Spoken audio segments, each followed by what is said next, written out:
Queridos, queridas, graça e paz, muitíssimo boa noite para vocês, em nome de Jesus. Você que está em casa participando conosco desse momento, dessa live, desse culto inspirador ao vivo, sinta-se também acolhido aqui pelo nosso povo, a Igreja Batista Memorial.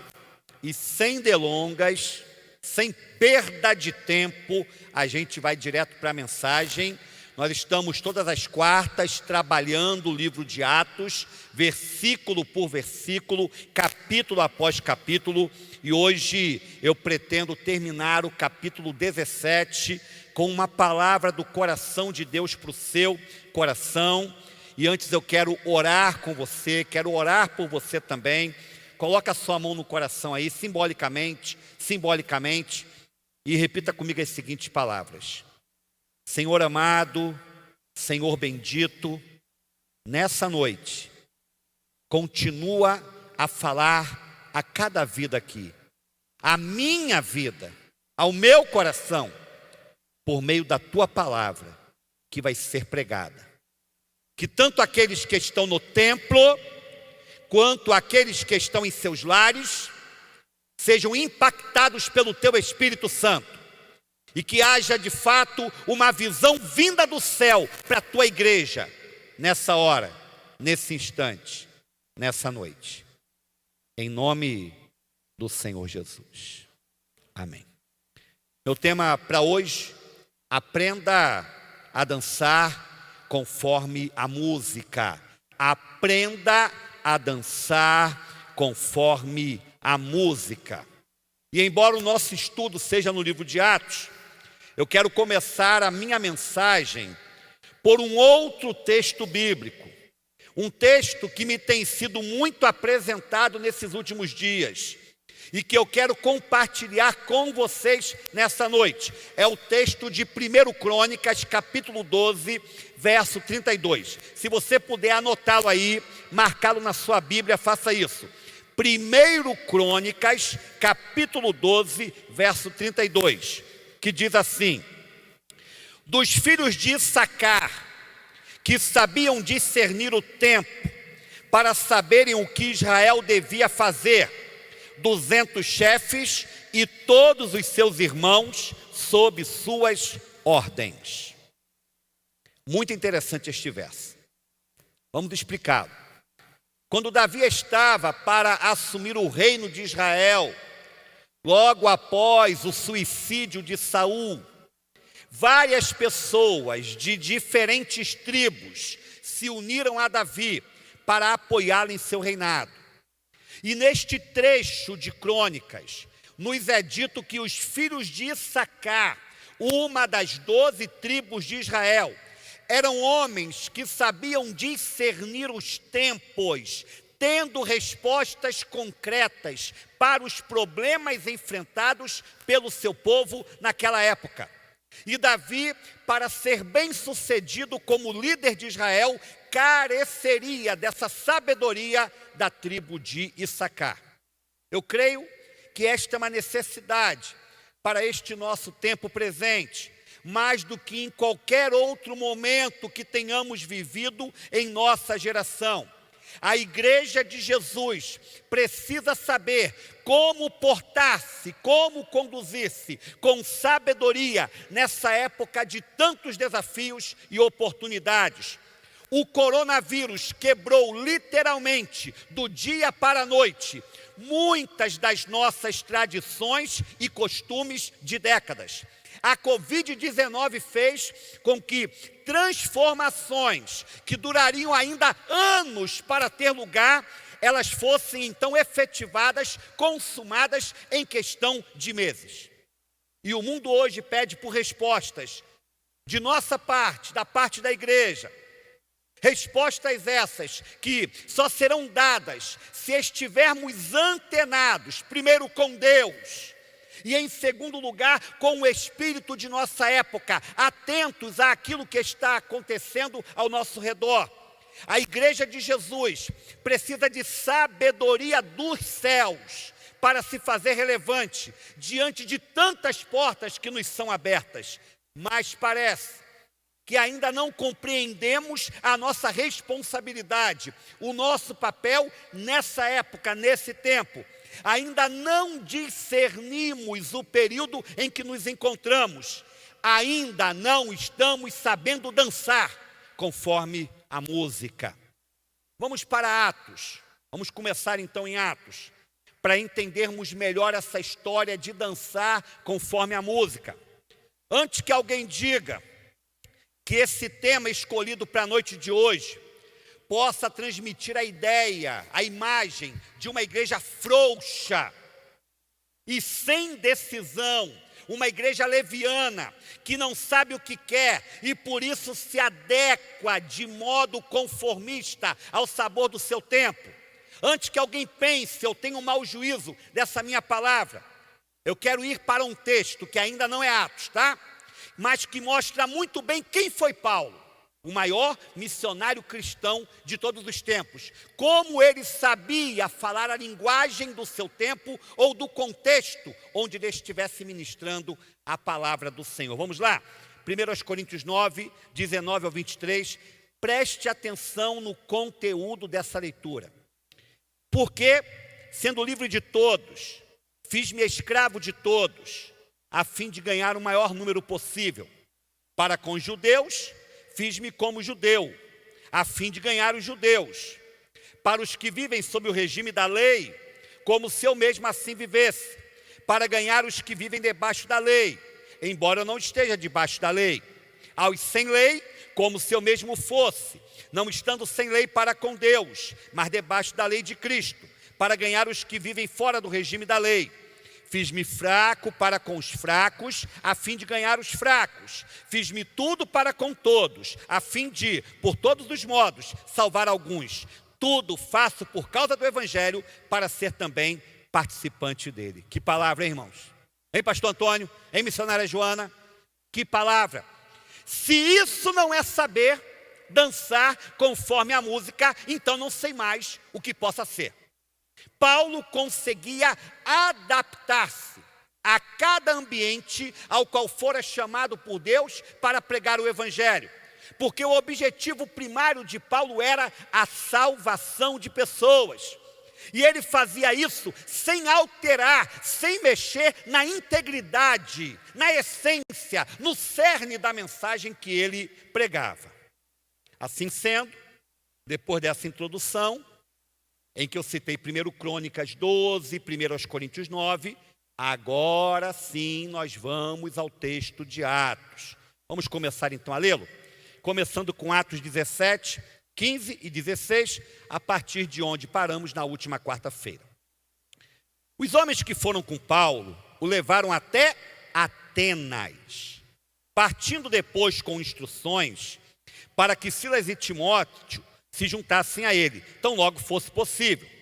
Enquanto esperava por eles em Atenas, Paulo ficou profundamente indignado ao ver que a cidade estava cheia de ídolos. Após sair da cidade de Bereia, vimos isso na quarta-feira passada, mais uma vez fugido, para variar, Paulo chega a Atenas, antiga capital grega, onde fica esperando por Silas e Timóteo, seus companheiros de missão. Você tem ideia do quão importante e impactante foi para Paulo esse encontro com a cidade de Atenas? O apóstolo ouvia sobre aquela cidade famosa já, muitos séculos antes de ele ter nascido. O apóstolo ouvia sobre ela desde a sua infância. Embora Atenas já estivesse decadente na época de Paulo, ela ainda era o berço da filosofia do mundo antigo e a metrópole, a capital intelectual do Império Romano. De lá saíram homens como Aristóteles, Platão e Sócrates, que mudaram a história da filosofia universal. Mas não foi esse clima de conhecimento humanístico que mexeu com Paulo, por mais estudioso e intelectual que Paulo fosse. O que chamou a atenção do apóstolo, e chamou a atenção de um modo negativo, foi o ambiente idolátrico que ele encontrou lá. O texto bíblico diz que ele ficou profundamente indignado ao ver que a cidade em toda parte estava repleta de ídolos. O escritor antigo, Xenofonte, disse em uma de suas obras que era mais fácil encontrar em Atenas um deus do que um homem. Tamanha idolatria daquele lugar. Assim era a famosa Atenas, repleta por todos os cantos de imagens de deuses. E nós não podemos esquecer um aspecto de Paulo, algo que fazia parte de sua natureza. Lembremos-nos que antes de ser cristão, Paulo era judeu. Judeu de nascimento, judeu de carteirinha, fariseu dos fariseus. E não havia nada que afligisse mais a alma de um judeu do que o pecado da idolatria. Por causa desse pecado, o povo de Judá passou por 70 anos no cativeiro babilônico, mas aprendeu a lição. Nunca mais Israel, nunca mais o povo de Judá retornou ao pecado da idolatria após o cativeiro na Babilônia.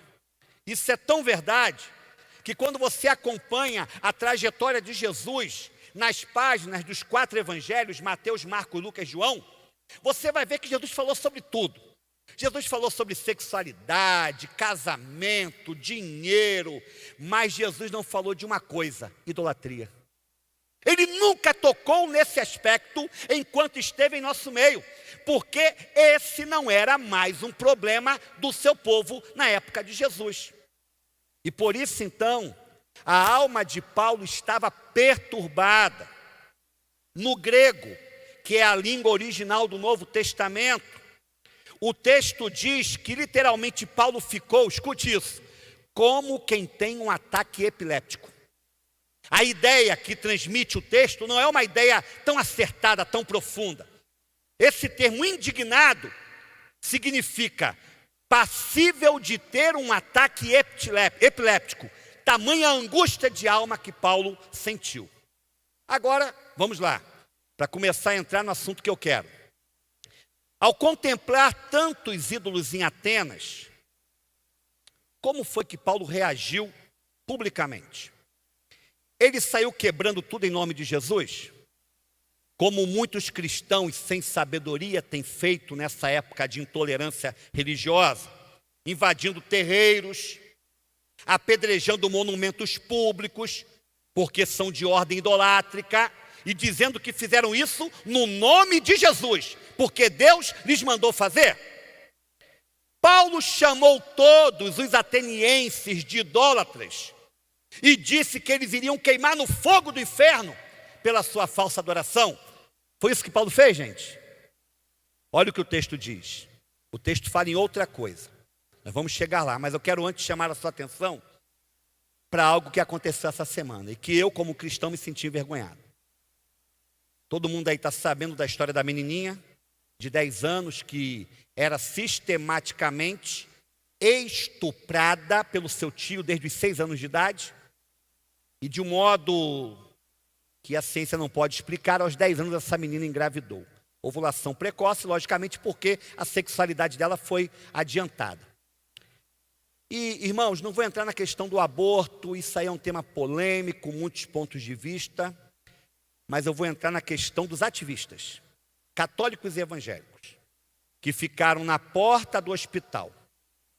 E dentre os seus muitos gritos de ordem, a menininha foi chamada de assassina, porque ela iria abortar a criança indesejada, fruto de um trauma advindo do estupro. Repito, não estou entrando aqui no mérito do aborto. Eu estou entrando no mérito da palavra que foi jogada contra uma menina de 10 anos por parte de ativistas cristãos, católicos e evangélicos, que se diziam pró-vida, a favor da vida.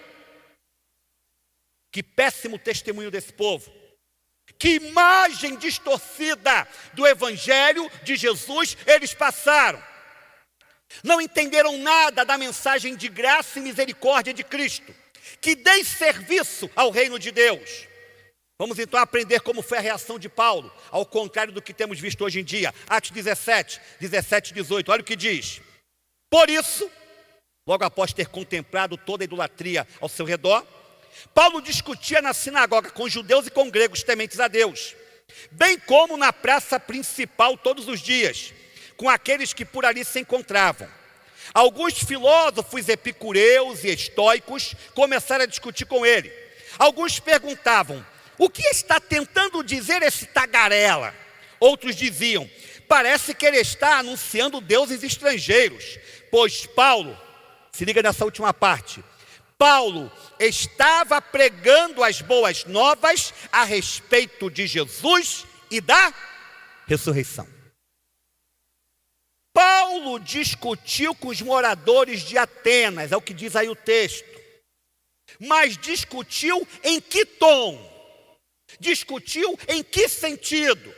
No sentido agressivo, insultante, briguento? Não. Paulo discutiu o evangelho com eles. Paulo falou simplesmente de Jesus para aquele povo, acerca da sua morte e ressurreição. E Paulo falou isto de modo misericordioso e amoroso. Pois olha o que diz na parte final do texto. Paulo estava pregando as boas novas. Ninguém prega boa nova de cara fechada. Ninguém prega boa nova de um jeito agressivo. Ninguém prega boa nova de um modo acusatório. Boas novas são mensagens de paz e alento que nos são trazidas por meio da vida, da morte, da ressurreição de Cristo. Era isso que Paulo estava fazendo. Entenda onde eu quero chegar, igreja. Entenda. Paulo não mudou a essência do seu discurso. Ele não afetou a integridade da sua palavra. Na hora da crise, no momento de impasse, Paulo continuou falando sobre Jesus. E esta é uma lição. Solta aí, por favor, Geli. A mensagem da igreja não muda nunca. Amém, igreja? Seja qual for a época, de coronavírus, sem coronavírus, com peste, sem peste, com praga, sem praga, não importa. A mensagem da igreja não muda nunca. Ela continua sendo a mesma ao longo dos séculos de existência da igreja. Jesus veio ao mundo, viveu entre nós, foi crucificado pelos nossos pecados, mas ressuscitou e nos deu uma viva esperança, a esperança de que assim como ele venceu o mundo, nós venceremos também. Essa é a mensagem central, essencial do Evangelho.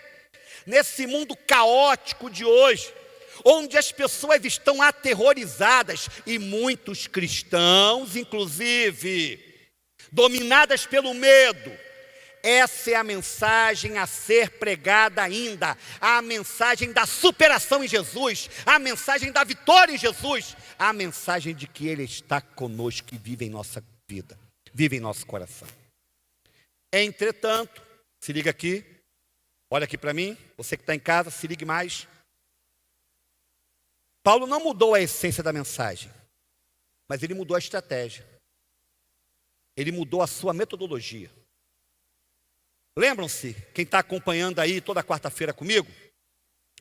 Como é que Paulo iniciava a sua ação evangelística em uma cidade? A partir de que lugar? De onde?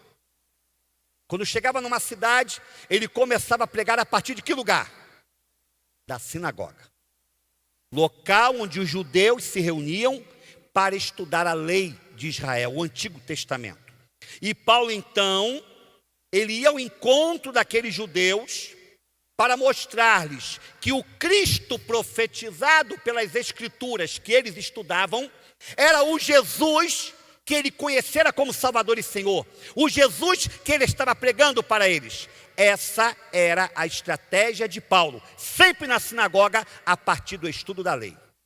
Entretanto, agora, o texto diz que ele foi também para a praça pública, a chamada Ágora. Os que gostam de etimologia, que estudam a origem das palavras, existe uma fobia chamada de agorafobia. Medo, pânico por lugares abertos. Vem de ágora, praça, lugar amplo.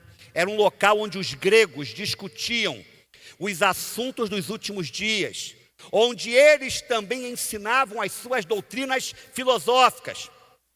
Paulo compreendeu que naquele lugar, em Atenas, ele teria que sair da sua caixinha habitual, dos moldes frequentes, da sinagoga judaica de sempre, para ser relevante em sua mensagem. Paulo compreendeu que deveria estar onde a maioria das pessoas estava, na rua, na praça, no lugar público, para ir ao encontro delas, e não num lugar fechado como uma sinagoga pequena.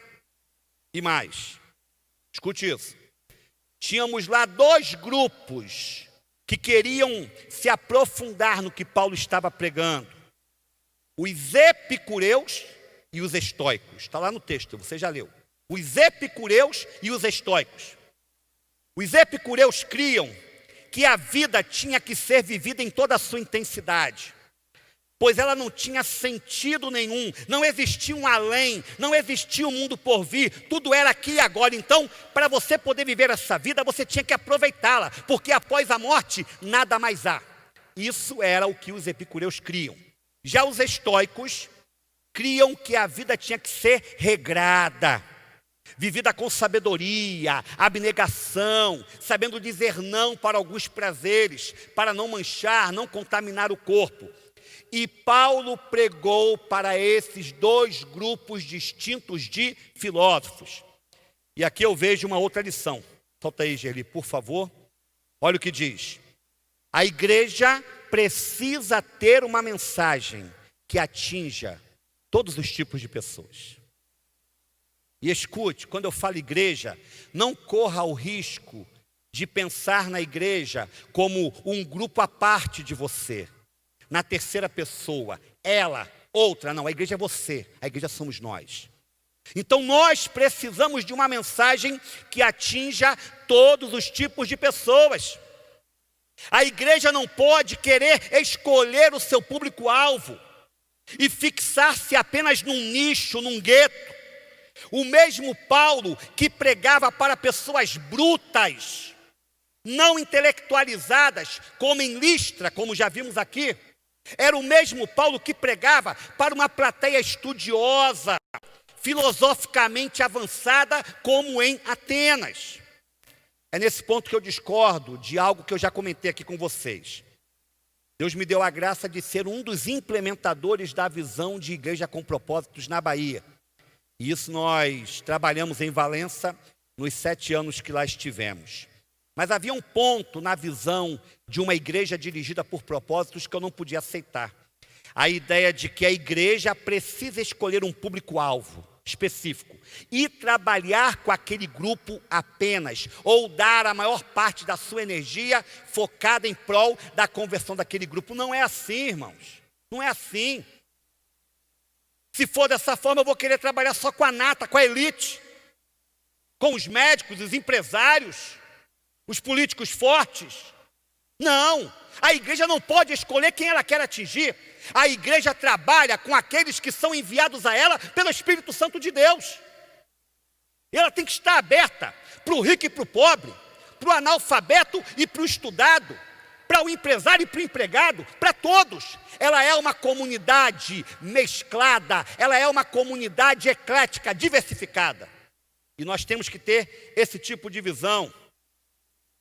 Paulo então nos mostra que isso é ser relevante, isso é saber dançar conforme a música, é fazer uma leitura apropriada do nosso tempo e sabermos mudar a embalagem de apresentação da mensagem quando necessário.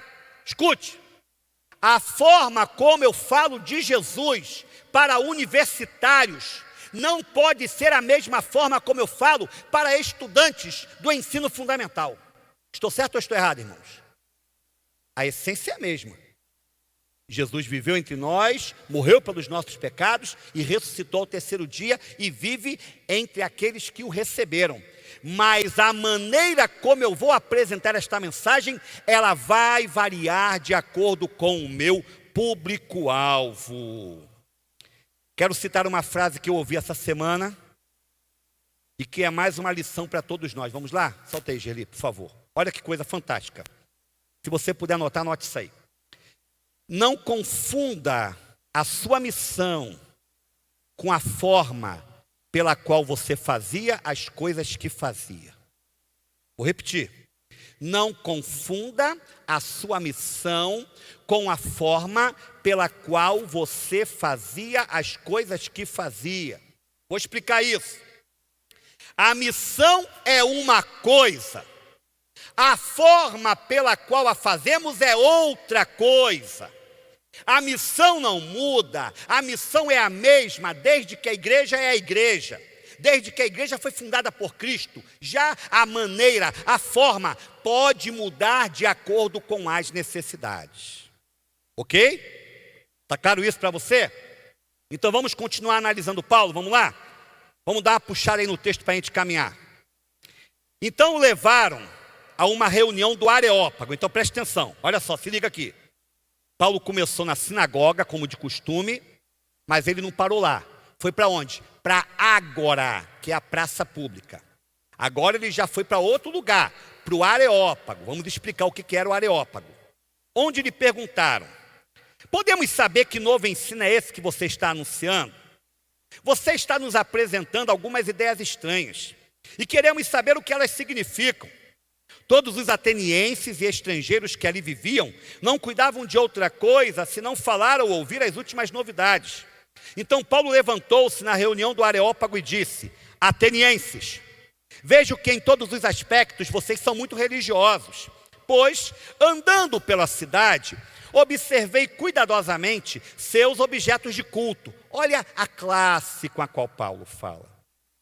Paulo não fala em ídolos, fala objetos de culto. E encontrei até um altar com esta inscrição: ao Deus desconhecido. Ora, o que vocês adoram, apesar de não conhecerem, eu lhes anuncio. O Deus que fez o mundo e tudo que nele há é o Senhor do céu e da terra, e não habita em santuários feitos por mãos humanas. Ele não é servido por mãos de homens, como se necessitasse de algo, porque Ele mesmo dá a todos a vida, o fôlego e as demais coisas. De um só, Ele fez todos os povos, para que povoassem toda a terra, tendo determinados tempos anteriormente estabelecidos, e os lugares exatos em que deveriam habitar. Deus fez isso para que os homens o buscassem, e talvez, tateando, pudessem encontrá-lo, embora não esteja longe de cada um de nós. Agora se liga nessa parte aí.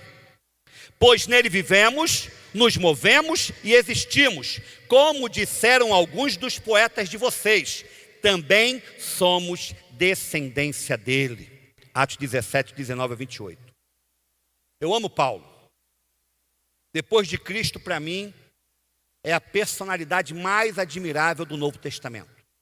Que visão de reino e que sabedoria Paulo nutria em seu espírito.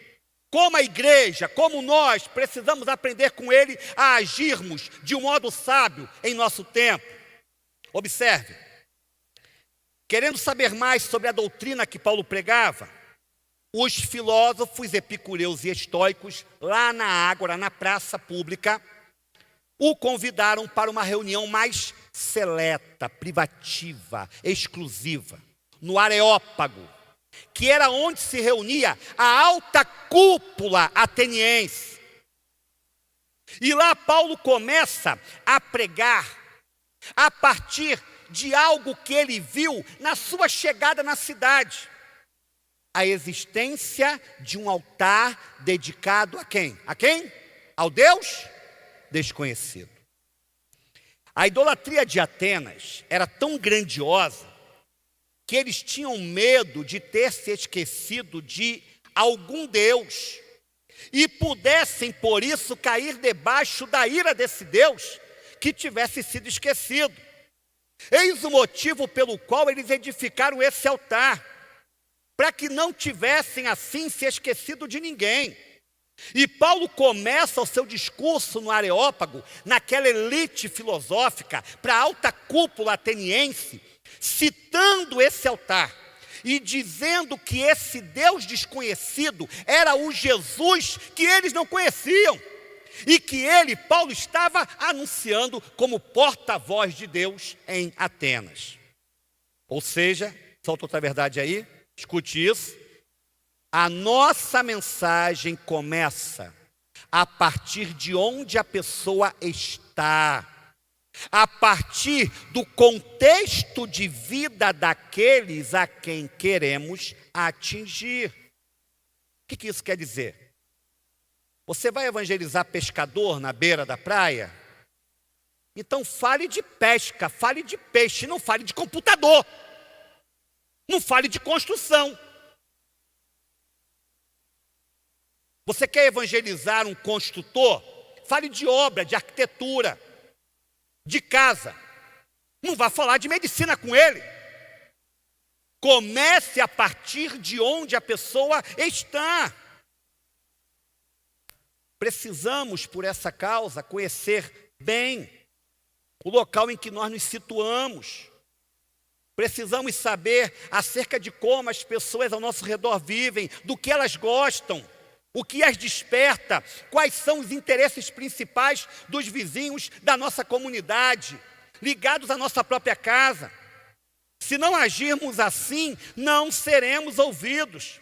A igreja não pode ser uma comunidade alienada, como se estivesse num mosteiro, incomunicável com o mundo, num claustro fechado. Nós temos que saber do que se passa, quais são os assuntos em evidência, o que está mexendo com o mundo.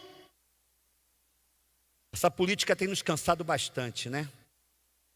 Eu tenho a cada dia sentido náuseas pela maneira como ela tem sido conduzida nas mais diversas esferas. No poder executivo, legislativo, judiciário, na esfera do poder federal, estadual e municipal. É de enojar a gente.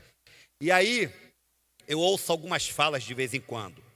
Eu não vejo mais noticiário.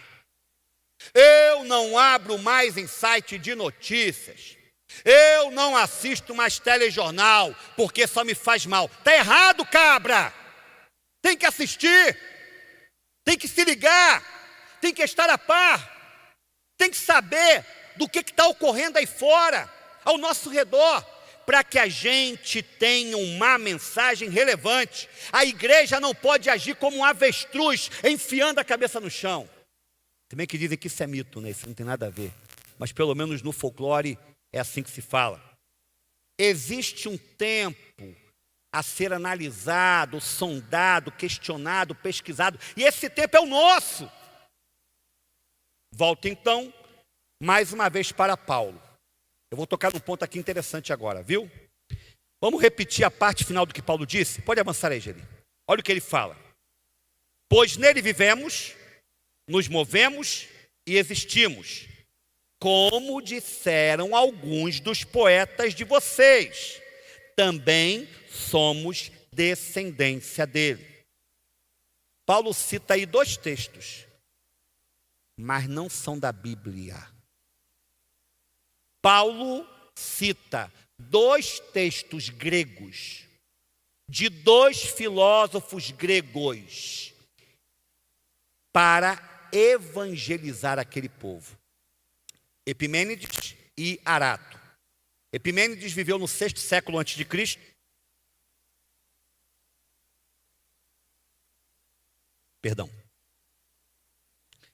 Epimênides viveu no 6º século a.C.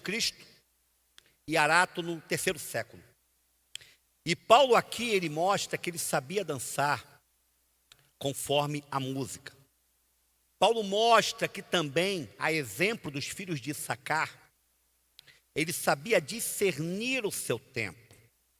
Paulo literalmente filosofa com aqueles atenienses.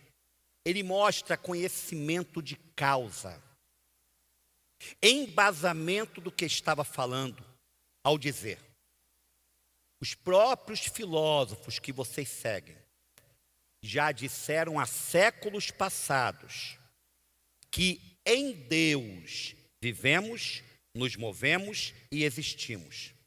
E todos nós viemos desse Deus, somos geração dele.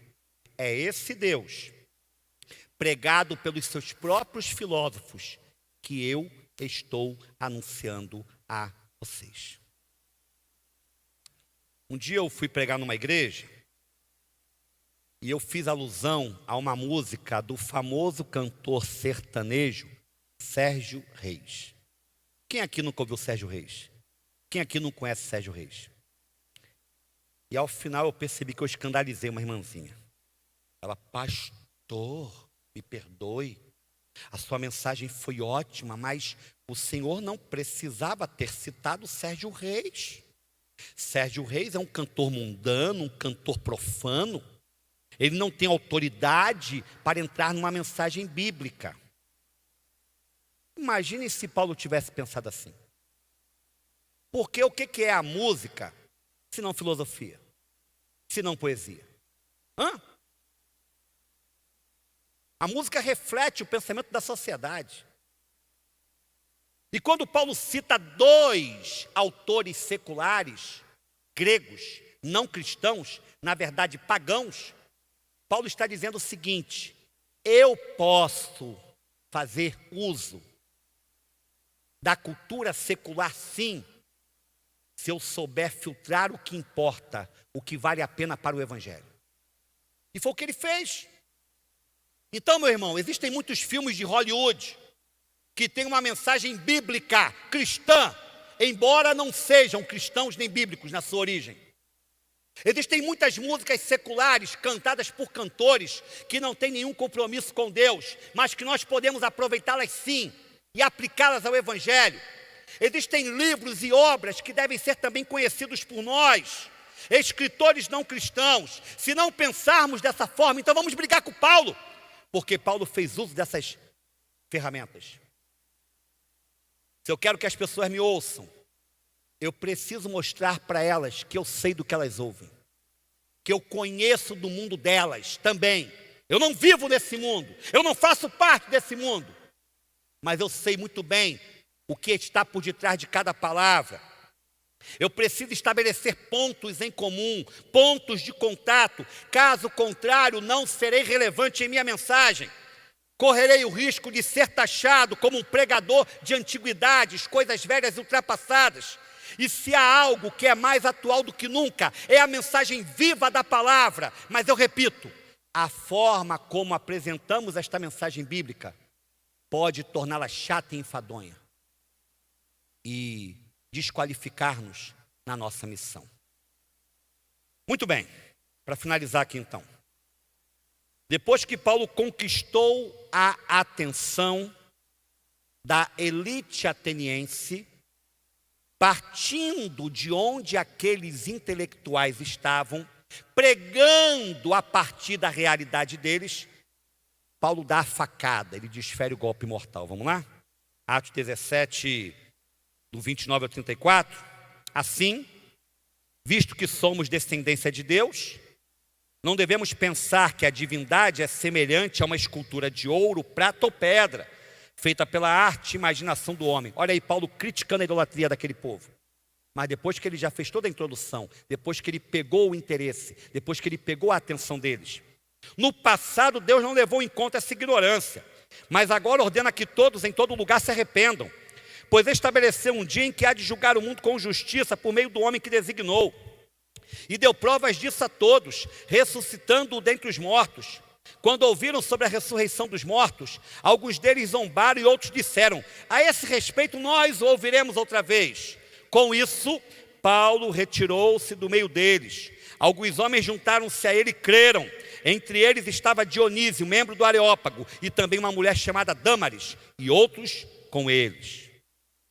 Depois que Paulo conseguiu a audiência daquela gente, Paulo chama aquele grupo ao arrependimento. E Deus age pelo poder do seu Espírito Santo, convertendo alguns corações. Quando tivermos conseguido a atenção daqueles que estão ao nosso redor, daqueles que lidam conosco, daqueles que comungam com a gente nas mais diversas esferas sociais, e crerem eles que a nossa mensagem tem sentido, tem relevância, aí sim poderemos chamá-los ao arrependimento, contando com a ação do Espírito em prol daqueles corações. Escute isso. a tarefa de convencer o ser humano dos seus pecados é uma tarefa exclusiva do Espírito Santo. Amém, meus irmãos? Mas a tarefa de escolher a melhor maneira, a melhor forma de apresentar a mensagem da salvação é sua, é minha. Isso Deus não fará por nós, que isso fique bem claro.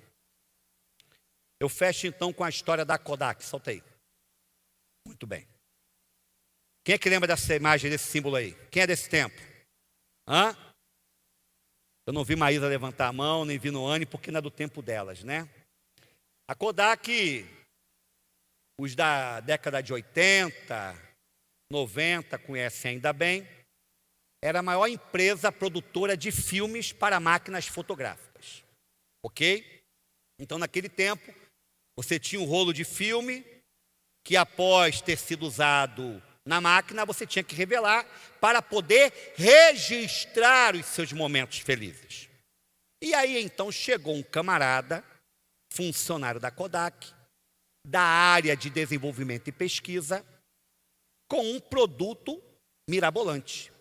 Ele chamou a alta cúpula executiva e disse assim: olhe, eu tenho aqui algo revolucionário. Nós não vamos mais precisar de filme daqui a alguns anos, porque todas as imagens ficarão registradas no interior da câmera. Serão todas elas digitalizadas. E ele achou que iria impressionar aqueles executivos. Não. Eles pensaram, isso é um ultraje à nossa empresa. Isso vai acabar com a nossa empresa. Nossa função aqui é vender filme. Se tiver um negócio desse tipo, nós estamos falidos. E mandaram o camarada embora. E esse camarada depois, ele surgiu com a técnica da câmera digital, que acabou com a Kodak. E a Kodak quebrou e faliu. Por quê? Por quê? Porque a Kodak não entendeu a missão dela. Na visão da Kodak, dos altos executivos daquela empresa, a missão deles era vender filme. Mas não era. A missão deles era registrar momentos felizes. E não importa como. Se seria por meio do filme obsoleto ou por meio da nova câmera digitalizada. E porque eles não estiveram antenados com o seu tempo, porque eles não souberam dançar conforme a música, dançaram literalmente para o mal. Quebraram, faliram. Muito bem, dizendo isso, eu arremato com a seguinte palavra. Como pastor, que já está na fase de declínio ministerial, porque eu já passei da metade do meu ministério, ainda assim, eu quero ser líder de uma igreja que entenda o seu tempo e compreenda bem o desafio para o qual foi chamada. Eu não tenho nenhum interesse em liderar um rebanho cabeçudo, teimoso, não antenado com a sua presente geração. E a minha oração diária tem sido, e vai ser ainda muito mais, e eu espero que você ore comigo também nesse sentido, para que Deus levante em nosso meio homens e mulheres como Paulo, homens e mulheres com o mesmo espírito dos filhos de Issacar, que saibam discernir bem o seu tempo, porque nós não temos tempo a perder como igreja de Cristo. O mundo procura por respostas essas que se encontram apenas em Jesus, e Jesus está comigo e está com você, meu irmão. Mas a maneira como nós o apresentamos fará toda a diferença na forma como estamos ou não alcançando as pessoas que o Senhor quer que busquemos e tragamos para o seu reino. Precisamos pedir a Deus sabedoria quanto à maneira pela qual apresentamos Jesus ao mundo. Caia na real, as coisas mudaram. E mudaram de um modo que não teremos mais volta em muitas práticas, em muitos rituais, em muitas coisas que até então fazíamos. Precisamos então ser uma igreja contextualizada. Bíblica, sim, e contextualizada no seu tempo. Amém, meus irmãos? Amém, minhas irmãs? Vamos orar, vamos ficar em pé? Você que está em casa, baixa aí a sua fronte.